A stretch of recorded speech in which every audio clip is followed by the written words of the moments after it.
Here I have VIVAX Point X503, and today I'm going to show you how to enable night mode on this device. So firstly, you have to open settings.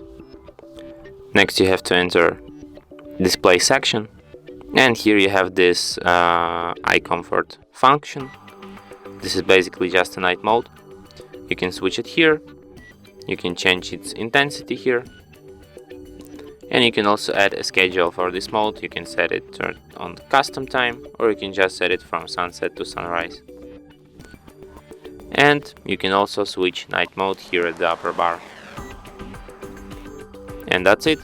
Thanks for watching. If you find this tutorial useful, don't forget to hit that like button and subscribe to our channel.